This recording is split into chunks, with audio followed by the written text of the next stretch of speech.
Мы пришли с миром взглянуть на новую жизнь.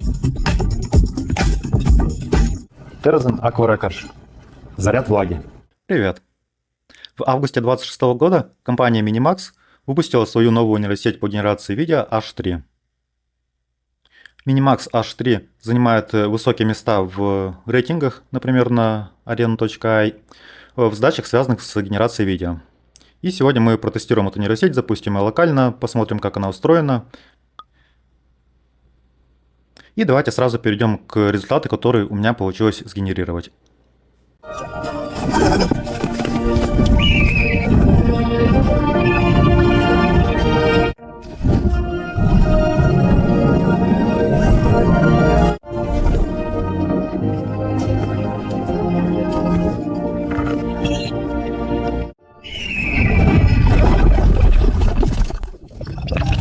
Зачем ты пришел к моему гнезду, крылатый? Мы пришли с миром взглянуть на новую жизнь. Это яйцо слабое. Гора убьет его холодом. Пусть растет в тепле твоего замка.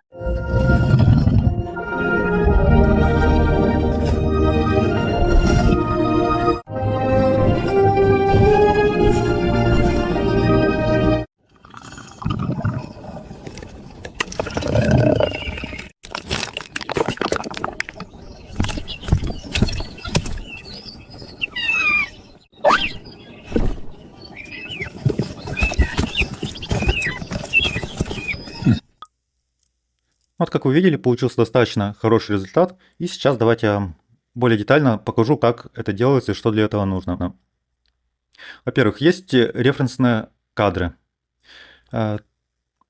Нейросеть Minimax H3 на вход может принимать несколько данных, такие как картинки, аудио, видео, и генерить видео с учетом этих сэмплов. Это очень важно, чтобы решить ряд проблем. Вот это то, что я сгенерировал для этого видео. Ну, например, вот эта картинка, она нужна для того, чтобы можно было адекватно нарисовать всех персонажей одинакового размера. Просто все герои здесь расположены, и визуально видно, какой у них размер.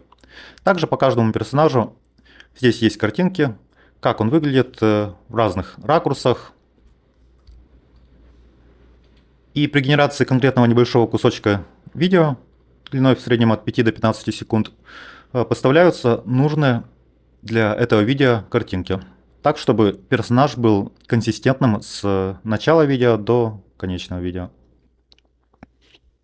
Ну вот несколько сэмплов вы можете видеть. Ранее на YouTube-канале я сравнивал нейросети WAN 2.2 и LTX 2.3. И там была задача сгенерировать меня танцующим. И этот ролик я перегенерировал.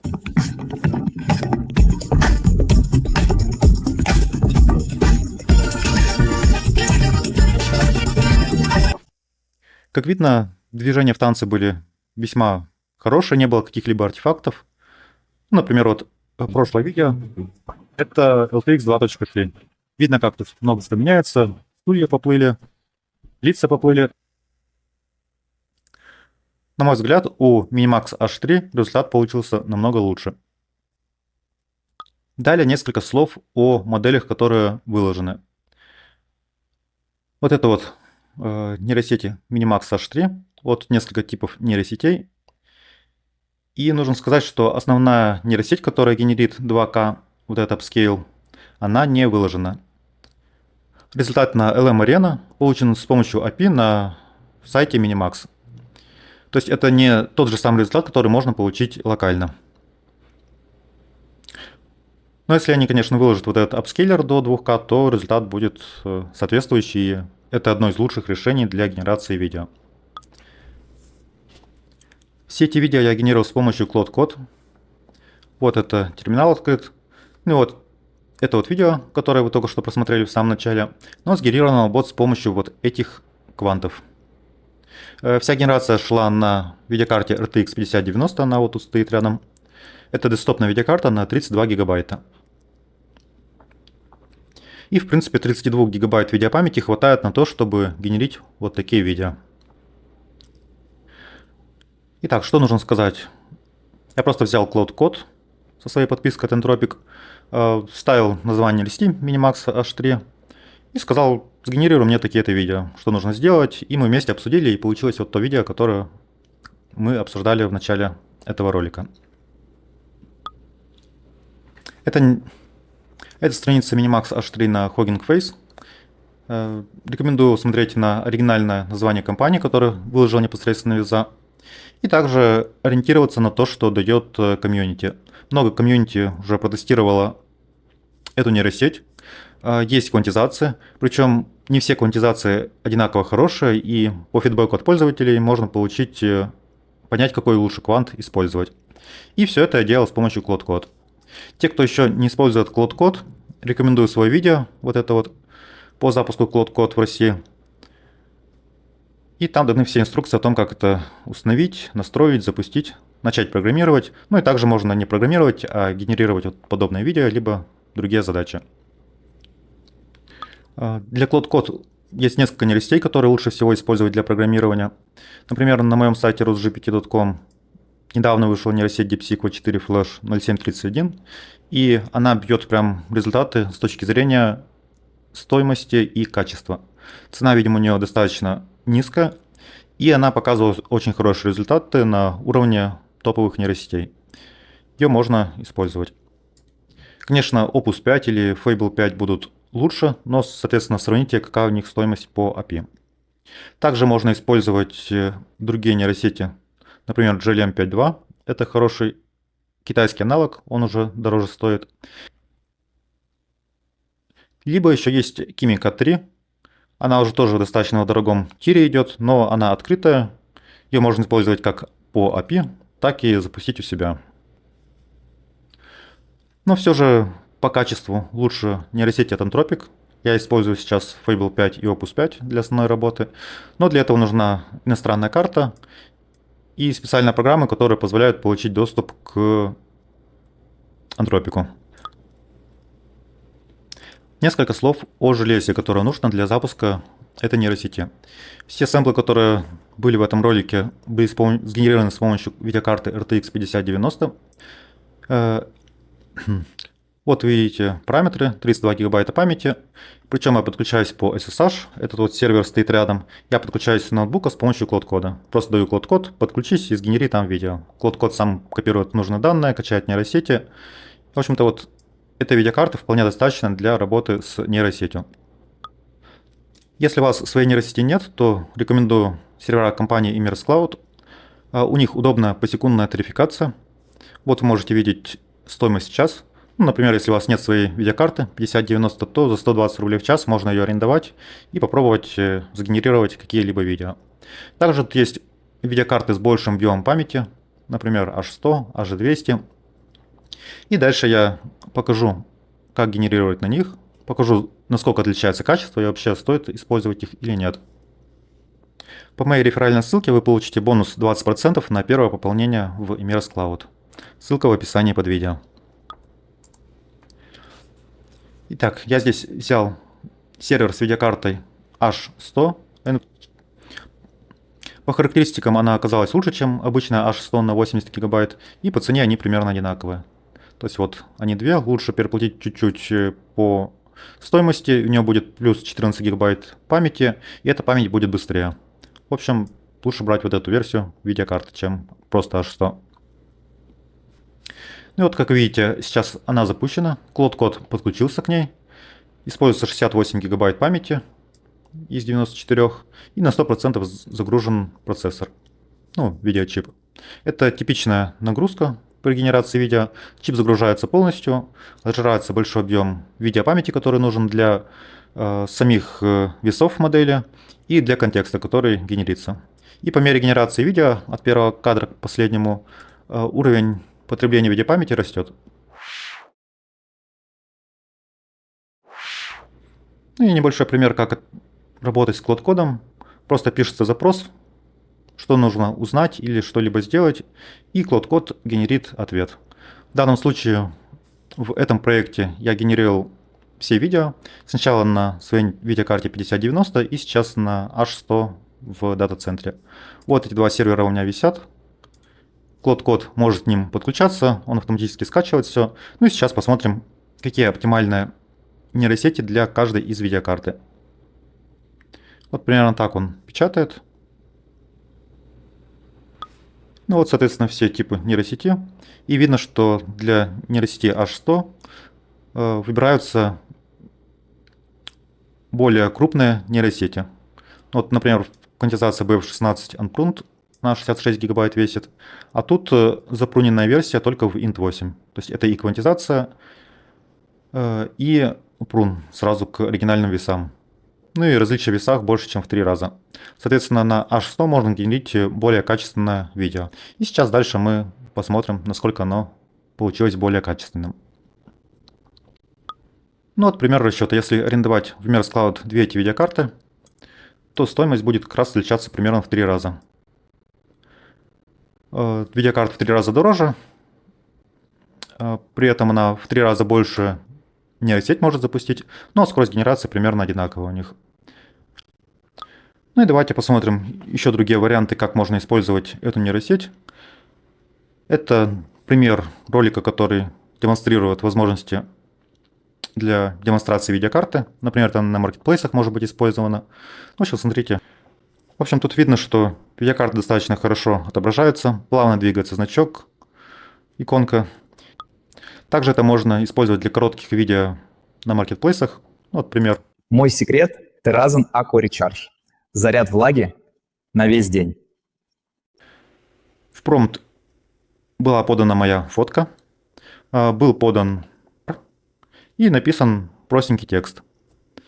При этом видео достаточно консистентное получилось. Голос здесь не мой. И видно, что небольшие артефакты на лице есть, но это можно дополнить контекстом, если приложить несколько фоток моего лица в разных ракурсах, приложить голос мой, и результат будет лучше. А вот вторая версия уже с клоном моего голоса.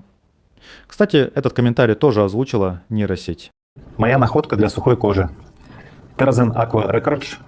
Глубокое увлажнение с первого применения. Заряд влаги. И финальный пример – реклама с полноценным сценарием, макросъемка, нанесение, финальная фраза. Все это нейросеть сняла по одной моей фотографии.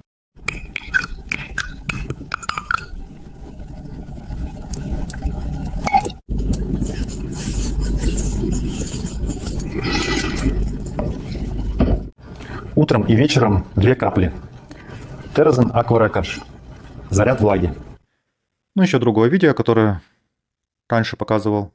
Русские нейросети самые лучшие.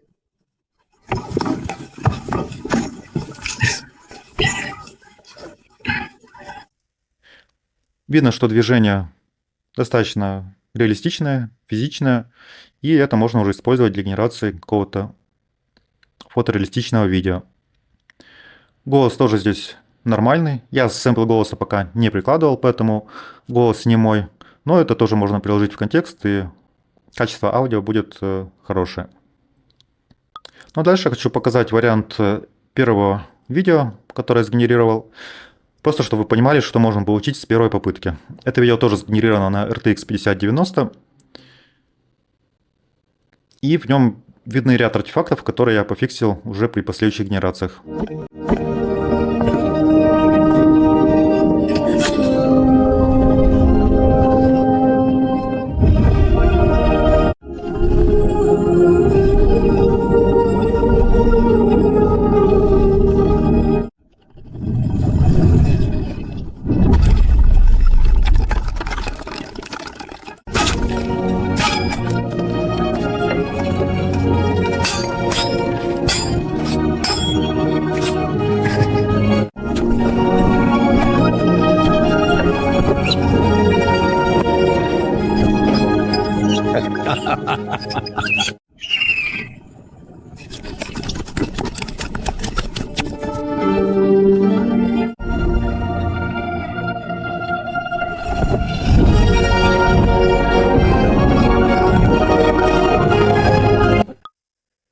Итак, какие же я проблемы заметил при первой генерации и как их можно пофиксить?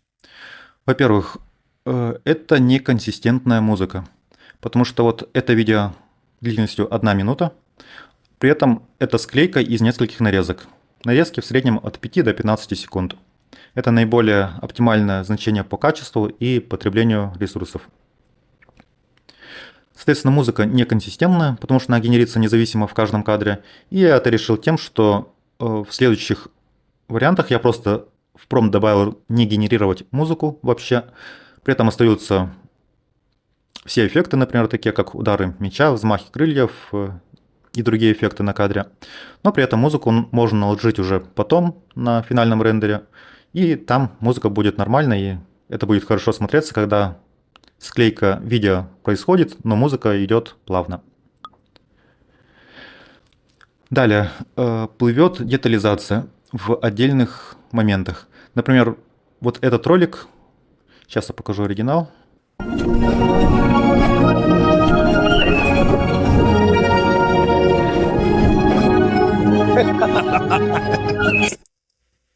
Например, в этом видео видно, что неконсистентно тут выехало гнездо, и это решается через референсные кадры. То есть, когда генерится ролик, вот видите, ролик 10 секунд, у него есть на входе кадр и в конце кадр, вот этот вот. Соответственно, они были неконсистентны, и гнездо просто выехало посреди кадра. Это можно решить с помощью Cloud Code через Quality Control автоматически. То есть видео генерится, потом Cloud Code разбивает его на отдельные фреймы и анализирует, что там происходит и все ли консистентно. Например, я видел, что меч менял положение, то есть ручка с одной стороны, потом ручка с другой стороны. Вот тут, например, гнездо выехало. И большую часть таких ошибок можно с помощью Cloud Code автоматически пофиксить. Далее это референсы, то есть то, что вот я показывал изначально. Это по каждому персонажу нужно сгенерировать отдельную картинку, как можно больше информации, которая важна в видео, и чтобы эти кадры, вот, например, этот орел, точнее грифон, его глаз, как у него выглядит клюв, чтобы это все было консистентно на протяжении многих роликов, и в склейке это смотрелось органично. Ну и также это вот этот масштаб. Потому что если вот этот масштаб не задать и не подавать его в сцены, где, например, грифон и архангел есть, то масштаб персонажей может просто меняться. В одном случае грифон большой, в другом маленький, и это сразу бросается в глаза. Так, ну у меня пока генерятся сэмплы на NVIDIA H100. Как видим, все еще занимается 69 гигабайт видеопамяти из 94. На 100% загружен видеочип. Потребление 300-400 Вт. Ну, в общем, сгенерятся ролики, и я приложу их для сравнения. Чтобы было понятно вообще, стоит ли переплата за NVIDIA H100, либо другие нейросети, такие как RTX 6000 Blackwell, или же можно генерить на RTX 5090 все сэмплы.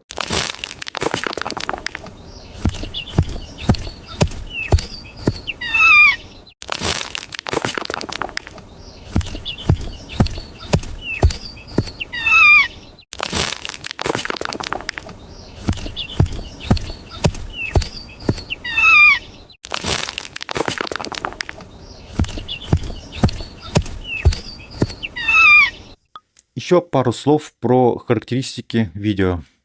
Нейросеть натренирована в нативном разрешении 1344 на 768, точнее 768p, это по короткой стороне. И это разрешение можно менять. Я пробовал генерить Full HD, там тоже генерится, но в Full HD видео получается больше артефактов. Поэтому большая часть видео, которые вы видели, они сгенерированы вот в этом нативном разрешении. Также у видео 24 кадра в секунду, это нативное разрешение, и стереозвук 32 кГц. Для чего же можно использовать эту нейросеть? На мой взгляд, Minimax H3 это первый генератор, который открытый и который как раз достиг того порога, при котором можно его активно использовать в продакшене. Генерить конкретное видео, используя в каких-то пайплайнах. Ну, я вижу сразу два варианта, где это можно широко использовать. Это генерация видео для маркетплейсов. Вот то, что с товаром я показывал. Это генерация всяких тиктоков, шотсов в вертикальном варианте. И также это, возможно, генерация длинных видео из фэнтези, каких-то историй, либо какие-то иллюстрации для YouTube. Я планирую это использовать так с помощью Cloud Code, с помощью компьютера, который рядом стоит с RTX 5090. Это стало достаточно просто делать. Просто даешь команду, даешь исходники для видео, и на выходе получается готовое видео. Пишите здесь в комментариях на YouTube идеи о том, как можно использовать Minimax H3. С вами был Виталий Кулиев. Увидимся в следующих видео. Пока.